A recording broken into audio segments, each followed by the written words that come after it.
Assalamualaikum warahmatullahi wabarakatuh. Yang terhormat kepada Abi Nafil Hamida selaku pengasuh Pondok Pesantren Superkeluarga Benifida. Yang terhormat pada Bapak Pengurus, para dan guru, teman-teman saya serta keluarga saya yang saya sayangi, saya cinta serta saya banggakan. Diperkenalkan nama saya Nurul Izam Hamida, saya adalah kelas 19 Lara Benifida.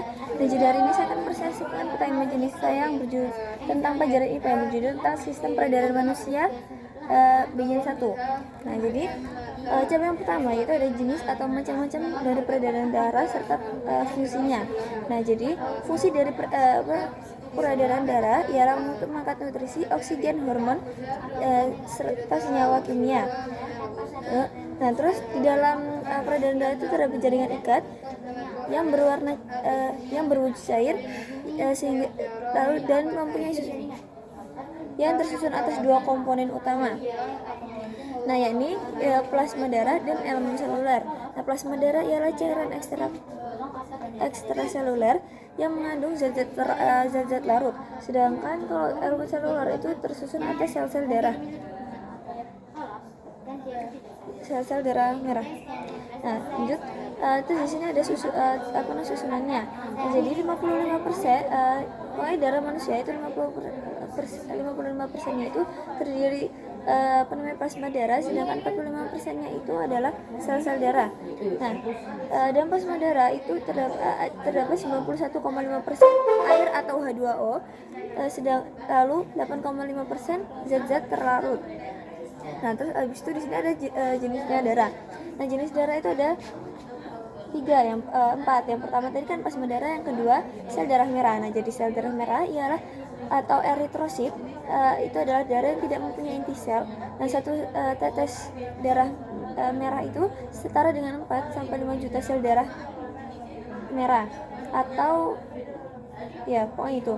Nah, warna merah yang ada pada sel darah merah itu disebabkan karena hemoglobin.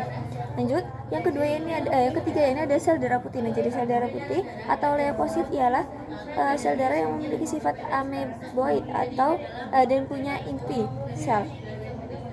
Nah, setiap 1 tetes darah putih maka setara dengan 8.000 sel darah putih. Nah, fungsi utamanya yaitu untuk melawan kuman dan bibit penyakit. Nah, jadi kalau misalkan sel darah putih kalau jumlah sel darah putih meningkat, maka itu bisa bisa terjadi infeksi lah pada tubuh.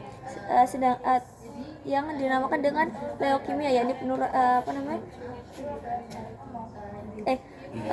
yang disebut dengan leukositosis, yaitu adalah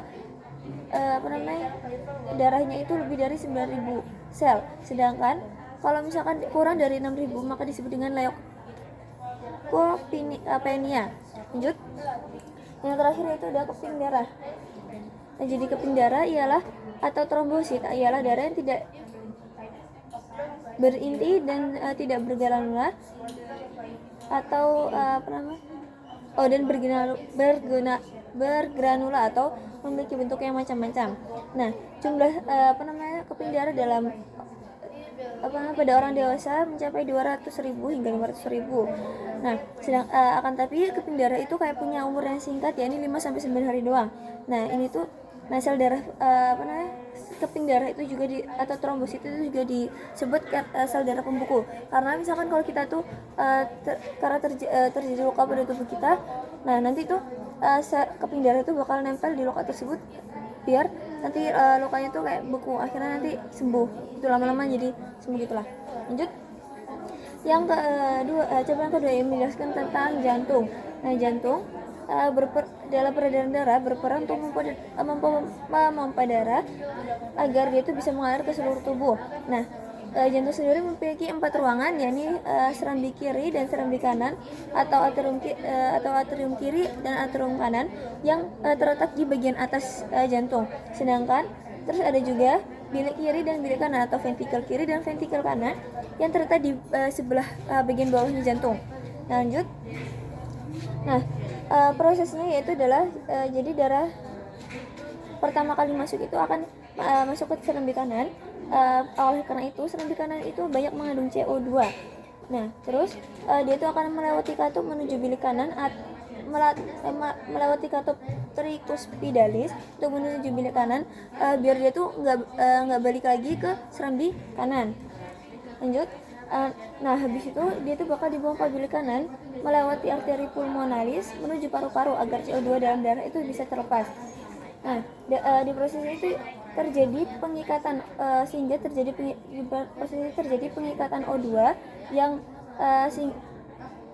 sehingga di serambi kiri itu nanti akan terjadi pokoknya banyak O2-nya. Nah, dari serambi kiri dia itu akan turun melalui katup bicus ke